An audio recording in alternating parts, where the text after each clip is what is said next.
Tengo una idea. Que el Paraguay llegue al grado de inversión sin tener una alternancia en las elecciones del 2023 es una misión imposible. Ante esta sentencia, tengo la sospecha de que buena parte del empresariado paraguayo sufre de miopía de mercado y también sufre de disonancia cognitiva. Además, en mi punto de vista, tiene poca ambición de crecimiento para sus negocios en un mercado ampliado donde pueda jugar en las grandes ligas.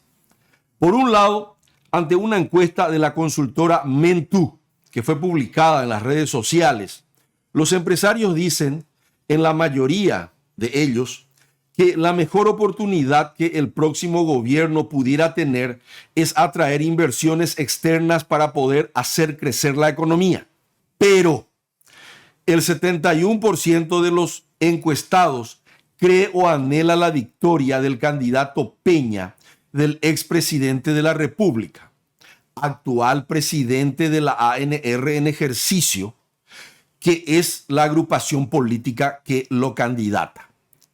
Este actor político y económico, Horacio Cartes, está en la lista de los sancionados por la OFAC de los Estados Unidos, razón por la cual sus propios socios internacionales hacen sendos comunicados o han hecho en donde informan al mercado que se abren del mismo.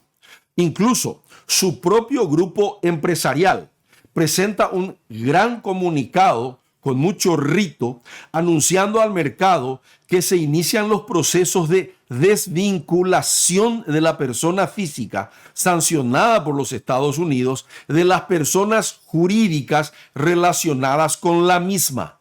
Algo sencillamente para mí inaudito, brutal. Yo creo que también los paraguayos en general somos predeciblemente irracionales y aquellos empresarios a los cuales me estoy refiriendo en especial son predeciblemente irracionales. Dicho esto, a pesar de los hechos que yo acabo de exponer, repito, los hechos de la encuesta de Mentú donde el 71% de los empresarios consultados de buena fe tiene una misión imposible. Es la de atraer a inversores internacionales y convencer a las calificadoras de riesgo con relación a que el Paraguay ya tiene la suficiente institucionalidad como para acceder al grado de inversión no especulativa. No obstante, conforme a la inapelable realidad de la justicia que tenemos en el Paraguay, completamente imprevisible en las consecuencias a los que violan las leyes. Denuncias de delitos que ya han sido expuestos por legisladores paraguayos, primero, y por el Departamento de Estado y por el Departamento del Tesoro de los Estados Unidos después. Luego vinieron las sanciones internacionales, congelando activos, etc. Yo creo que ninguna Standard & Poor's o Moody's Internacional van a otorgar el grado de inversión al Paraguay para que los paraguayos podamos atraer capitales de largo plazo a tasas bajas a un país gobernado por un presidente que pertenece a un partido político cuya máxima autoridad, repito, está sancionada en la lista de la OFAC de los Estados Unidos. Esto es así, porque según la orden ejecutiva 13818, que voy a repetir lo que dice, el presidente de la ANR constituye, comillas, una amenaza para la estabilidad de los sistemas económicos y políticos internacionales. Además, el fundamento normativo lo acusa de estar dentro de la categoría de practicar, comillas, actos de corrupción que socavan los valores que constituyen la base esencial de sociedades estables, seguras y funcionales. Tienen impactos devastadores en las personas, debilitan las instituciones democráticas, degradan el Estado de Derecho y perpetúan conflictos violentos, facilitan actividades de personas peligrosas y socavan los mercados económicos. Es decir, el líder de un partido con su candidato presidencial de un eventual gobierno nacional que reúna todas estas características puestas más arriba, que le valieron una sanción internacional, no puede pretender que las calificadoras de riesgo internacional, por lo general estrechamente relacionadas con el mayor mercado financiero del mundo, que es el estadounidense, contradigan lo que el Departamento del Tesoro del país que sancionó al expresidente. Nosotros no podemos creer de manera de ser tan virus los paraguayos que las calificadoras de riesgo van a contradecir al Departamento del Tesoro y van a contradecir al Departamento de Estado de los Estados Unidos de Norteamérica y van a nomás, igual aún con todo eso, dar el grado de inversión al Paraguay. Demasiado ingenuo pues ya vamos a hacer, demasiado uva ya vamos a hacer. Por eso yo digo que en las próximas elecciones nosotros tenemos viniendo o huida un fraude electoral. Los ciudadanos paraguayos deben saber en el momento de votar todo lo que acabo de decir. El economista candidato puede ser considerado una promesa contaminada de fraude electoral en lo relacionado con cualquier expectativa que él pudiera prometer en cuanto a lo relacionado con atracción de inversiones, incremento del empleo, aumentar ingresos de las familias, disminuir la pobreza que después de la pandemia ya llegó al 30% y mejorar la calidad de vida de la sociedad paraguaya en general. Esta oferta electoral a la cual me estoy refiriendo no puede traer consigo ningún cambio positivo en la calificación del riesgo país. ¿O ustedes creen de que yo puedo estar equivocado? El presidente de la ANR, que quiere ser el gobierno del Estado paraguayo, la ANR, no garantiza el imperio de la ley ni el cumplimiento de los compliances exigidos por los mercados financieros internacionales. Empíricamente no garantiza. Ni el poderoso grupo Luxig de Chile, ni el poderoso Grupo Cartes de Paraguay lo quieren tener cerca al propio fundador del Grupo Cartes, según comunicados así formales que han sido publicados por ambos conglomerados empresariales. Por lo tanto, las agencias de riesgo internacional que califican a los países en diversas categorías que voy a explicar enseguida, dentro del modelo del grado de inversión, no pueden omitir estos comunicados autoincriminatorios que ya han hecho estos dos grupos ante el propio mercado. Ahora quiero hablarles de qué es el grado de inversión. Es el dictamen independiente de empresas calificadoras de valores, también llamadas calificadoras de riesgos, cuando se emiten instrumentos o bonos soberanos que representan deudas o valores de un país determinado. Por ejemplo, el Paraguay, por ejemplo, el Uruguay, por ejemplo, Chile, Brasil, Argentina, etc. Además, verifican la legalidad de la existencia de dichos títulos y ponderan la situación económica, financiera y política de un país. Un assessment multivariable del Paraguay, por ejemplo. Standard & Poor's calificó el 18 de mayo del 2022 por última vez al Paraguay como BB, con perspectiva estable. B y B, B larga. Moody's, el 4 de agosto del 2022, calificó al Paraguay como BA1 con perspectiva positiva. Y Fitch Ratings sentenció BB+, BB+, calificando al país el 22 de noviembre del 2022. Los fondos de inversión y muchos grupos empresariales que conglomeran ahorros institucionales de personas físicas, jurídicas, etcétera, all over the world, en el mundo todo, para invertir en los mercados internacionales a costos competitivos en sus tasas de interés o de rendimiento y a plazos más extendidos de los que hoy tenemos en nuestros bonos. Y también tenemos algunas empresas privadas que han emitido en Estados Unidos como Frigorífico Concepción, por ejemplo. No se vayan a olvidar.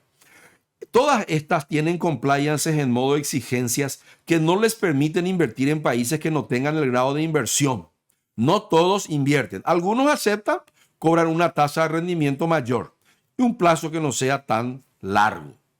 En consecuencia, entonces los que invierten en Paraguay asumen mayores riesgos hoy y exigen mayor rentabilidad por sus dineros. Pero ante el menor peligro de tener dificultades en Paraguay o en otros mercados donde actúan, como el grupo Luxi recientemente, que operan en el mercado estadounidense, huyen del país, huyen, rajan, como lo hizo Luxi. Está rajando en este momento.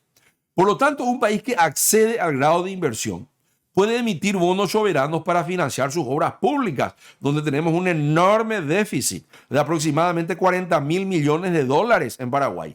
Agua y saneamiento, energía, Joapalayan de luz, 11.000 millones de dólares necesitamos. Tenemos que ir a traer esa plata de algún lugar.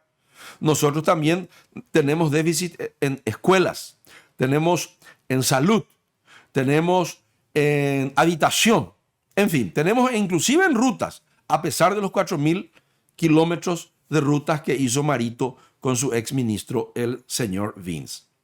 Entonces, se permite financiar obras públicas a tasas menores y a plazos mayores.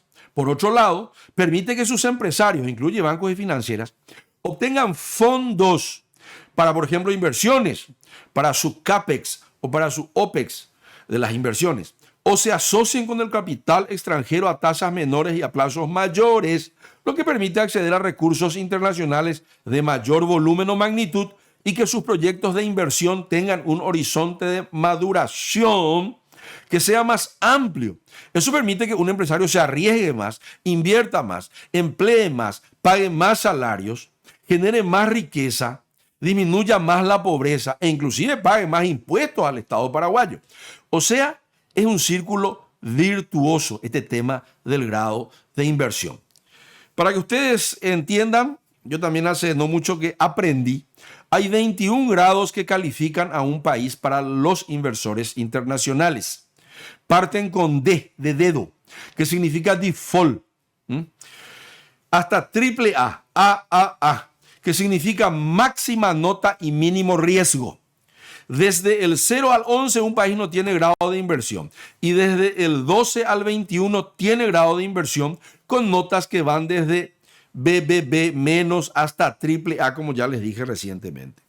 Para calificar consideran estabilidad, equilibrio monetario, fiscal, cambiario, no hay inflación, no hay tanta devaluación, no hay tanto déficit fiscal, crecimiento del producto, reservas monetarias internacionales, cuánto tiene el país, políticas de repago.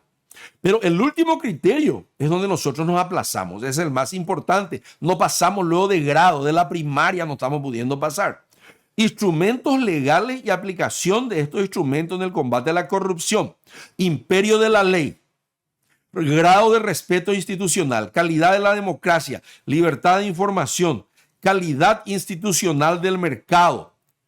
Es en este ítem que acabo de citar, donde el Paraguay está aplazado a un peldaño del grado de inversión. Casi metemos el gol, pero no existe casi metemos el gol para ganar ningún partido. Hay que meter únicamente el gol. Sí, bueno, acá la cuestión va tornándose cada vez más oscura porque ya hay amenazas y todo. Y creo que todo se funda en una, no sé si es una tergiversación o una interpretación errónea nada más. Los mercados. El propio Banco Mundial afirma, por medio de un artículo que lo leí recientemente, que la recuperación pospandémica debe ser incentivada por el lado de la inversión externa directa versus la deuda, que es lo que nosotros estábamos haciendo permanentemente. No se olviden que el Lugo dejó con 2.800 millones, por ejemplo, más o menos 1.000 millones de dólares la deuda acumulada externa del Paraguay. Luego vino el señor Cartes, que incrementó 4.000 millones de dólares más, que es el que más endeudó de golpe, ¿no? De 2.800, 4.000 más, casi 7.000 millones. Y luego vino el señor Abdo, que le metió 6.000 millones de dólares más. Parte de esa inversión ha sido endógena. Eso quiere decir que se invirtió en obras públicas como las rutas, lo que mejoró la productividad del país. Pero aún así, el nuevo modelo ya tiene que ser, vengan inversores, no solo vengan acreedores a hacernos firmar pagarés. Para construir las estrategias, los mercados financieros miran el presente y especulan sobre el futuro de un país determinado. Creo que le llaman forward looking, miran hacia hacia adelante. En contraposición, los mercados reales miran el pasado. ¿Qué tal venís? Y bueno, ya hace más de 17 años, desde el 2004-2005, el Paraguay venía creciendo, excepto estos últimos 3 años, de manera ininterrumpida, más o menos entre 3 y 4% anual acumulativo exponencial en su Producto Interno Bruto. Entonces, por eso es por lo que yo suelo decir, coincidente con esta perspectiva que acabamos de escuchar, que el Paraguay tiene todas las de ganar en la economía pospandémica, siempre y cuando tengamos grado de inversión. La mayor migración de capitales en la historia de la humanidad, de los boomers a los millennials, de Oriente a Occidente, a México, el nearshoring, que es la maquila que viene de China, se instala en México y penetra al mercado norteamericano. Y de los activos financieros a los activos reales, está aconteciendo ahora con Haití y Cojina, la mundo apuare. Eso quiere decir que en este preciso instante la gente está migrando su plata a activos reales. Y el Paraguay puede, ¿por qué no? ¿Por qué no podemos tener a la empresa de confecciones Zara fabricando en Yaguarón? ¿Por qué no podemos tener a fondos de inversión norteamericanos tipo BlackRock? Por ejemplo, fondeando a Frutica para vender al mercado brasilero en Santa Rita o en Loma Plata. Fondeando a los menonitas para vender productos de los menonitas a los mercados internacionales, ampliando la oferta de esos grandes trabajadores que tiene el Paraguay. Entonces, a donde yo voy es a lo siguiente. La economía real, la de los ciclos biológicos en el sector primario y también en el secundario, dentro de los negocios, es en esos sectores en donde el Paraguay puede tener una versión positiva de su pasado para construir una visión optimista de su futuro. Ya parezco un filósofo. La economía paraguaya ha venido creciendo, como ya les dije. Entonces, ese pasado de crecimiento glorioso es lo que puede sustentar una visión de un futuro grandioso. Imagina la tema. Y eso es algo excepcional. Pero ana lo mitad. Paina la gente. Los mercados financieros, PEPAL creo que se dice, los mercados financieros miran solo el futuro y se basan en expectativas especulativas. Tenés que darle garantías de ser un país predecible, de que la fiscal o el fiscal general del Estado les va a punir a los que violan la ley por medio de un juez, va a investigar y va a haber previsibilidad en el imperio de la ley, de que se va a cumplir un contrato en el Paraguay entre, por ejemplo, dos comerciantes que hacen un contrato. Si uno falla, ese contrato se va a cumplir. Los creyentes de la economía financiera fundamentan su apuesta en hechos a veces que son subjetivos, pero para salir de la subjetividad miran el score del grado de inversión. Y los creyentes, que nosotros somos, de la economía real, que la vaca se puede engordar y después sale la carne y la carne se vende por kilo y a cada año vos podés plantar y podés tener 2 cosechas porque acá llueve, porque hay sol y porque hay tierra fértil, etc. Nosotros fundamentamos nuestra fe en hechos objetivos, en series empíricas del pasado, del crecimiento del producto, bla, bla, bla, bla, bla. Como conclusión, entonces les digo, los empresarios paraguayos que no quieren que el país tenga una eventual alternancia en el poder para así, con eso, llegar al grado de inversión, no solo no tienen un sentido de patriotismo colectivo, sino que tienen una ambición empresarial enflaquecida. No es solo por una cuestión de bienestar nacional que se debe pretender tener el investment grade o el grado de inversión, sino que por codicia individual, por lucro, por rentabilidad, por ambición. Por ejemplo, con el grado de inversión, miren lo que les voy a contar. La evaluación o precificación de una empresa, de un empresario paraguayo mejora sustancialmente, porque con el método del valor presente neto de flujos proyectados a futuro, de ingresos menos egresos de cualquier empresa, al utilizarse una tasa de descuento menor, así pues se valorizan las empresas, porque baja la tasa del riesgo país con el grado de inversión, el business valuation de las empresas, de los emprendedores paraguayos, va a subir tanto en el mercado nacional como en el mercado internacional.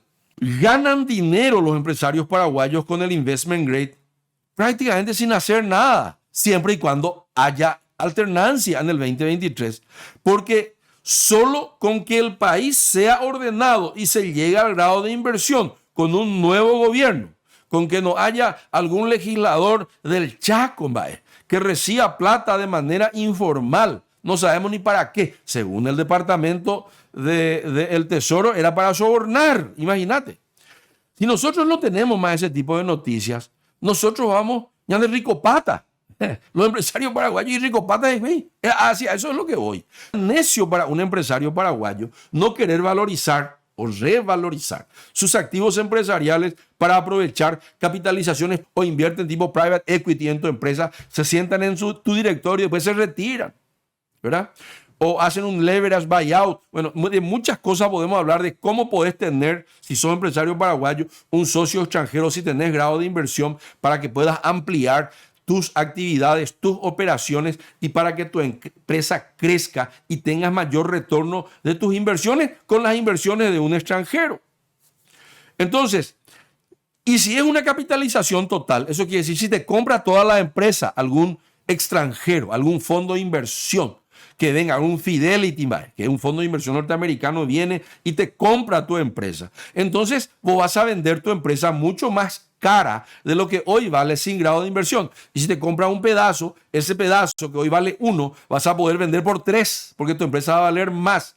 Porque la tasa de interés del descuento del flujo de caja futuro proyectado en un horizonte X, ¿verdad?, va a ser menor, ergo tu valor presente neto va a ser mayor. En otras palabras, hoy lo que tenemos en Paraguay es que una sola persona influyente, sancionada por el mercado internacional, nos está costando millones de dólares. A los empresarios paraguayos les está costando en valorización de sus activos empresariales, a muchísimos empresarios paraguayos. Para todo el país en general y para todos los empresarios paraguayos con empresas consolidadas. En particular, la sanción de la OFAC es un pésimo negocio. El costo colectivo de un comportamiento individual indebido le sale caro al Paraguay.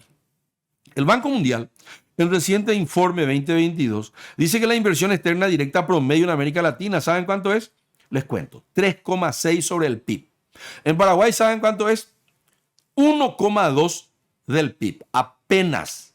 En toda América Latina ellos reciben 3,6 de lo que producen de plata de afuera para invertir y nosotros recibimos 1,2 del PIB de plata ajena extranjera para invertir. Esto es el resultado, mis queridos amigos, de todos los problemas que salen a la luz pública. Les voy a contar algunos que están ahora medio que de moda. La inoperancia cómplice de la Fiscalía, el sollozo del ministro Eugenio Jiménez, que en esta semana decía, me están matoneando ustedes, colegas, apreciados colegas de la Corte. Le estaban matoneando, obligándole a que acepte un cargo de vicepresidencia que él no lo quería, para sacarle ya del próximo partido, del próximo año. Sin grado de inversión, nosotros por todo esto andamos sin grado de inversión. Con alto grado de corrupción, sin imperio de la ley, lavados, sobornos denunciados por el Departamento de Estado y por el Departamento del Tesoro de los Estados Unidos, etcétera, nosotros, por todo eso es que tenemos 1,2 nomás de nuestro PIB que la gente viene e invierte en el Paraguay. Finalmente, yo creo que solo la alternancia en las elecciones del 2023 puede conseguir el grado de inversión para los empresarios paraguayos. Yo les voy a contar un caso para compararnos. En Uruguay, con grado de inversión neta, el flujo positivo de capitales que entran al país por año es 10 veces más o menos la cantidad que entra al Paraguay. En Paraguay tenemos más o menos a noviembre del 2022, leí ahí un artículo, decía 192 millones de dólares la inversión externa directa neta en Paraguay. En Uruguay entre 1.500 y 2.000 millones de dólares año entra de inversión externa directa. El grado de inversión sin sancionados de la OFAC, manejando el país, significa, mis queridos compatriotas, poder traer millones de dólares al Paraguay, revalorizar en modo sustancial las empresas paraguayas, generar inversiones, empleos, ingresos, disminuir la miseria, dar de comer a los 749,000 hambrientos que según el INE existen en Paraguay, sacar a los mitaí y a las niñas y a las madres empobrecidas de los semáforos del Paraguay. Vale la pena. Claro que vamos a traer el bienestar a todos los ciudadanos. Finalmente, si con todo lo que yo les acabo de decir a los hombres de negocios del Paraguay estos hombres de negocios prefieren votar a la misma gente. Yo ya no tengo más nada que hacer. Estaba leyendo, ustedes saben, yo fui ejecutivo de empresas multinacionales, y antes yo le leía a un tipo que se llama Edward Deming. No sé si vive todavía, pero es el que cambió el Japón. Un gran hombre que se fue después de la Segunda Guerra Mundial, y este fue el consultor de Toyota y eso, de esas empresas, el modelo Toyota de fabricación en masa, de bajar los costos y de ser exitosos. Y Edward Deming, ¿qué dice? Y yo le digo a los empresarios paraguayos, aprender no es obligatorio, sobrevivir tampoco. Muchísimas gracias y muy buenos días.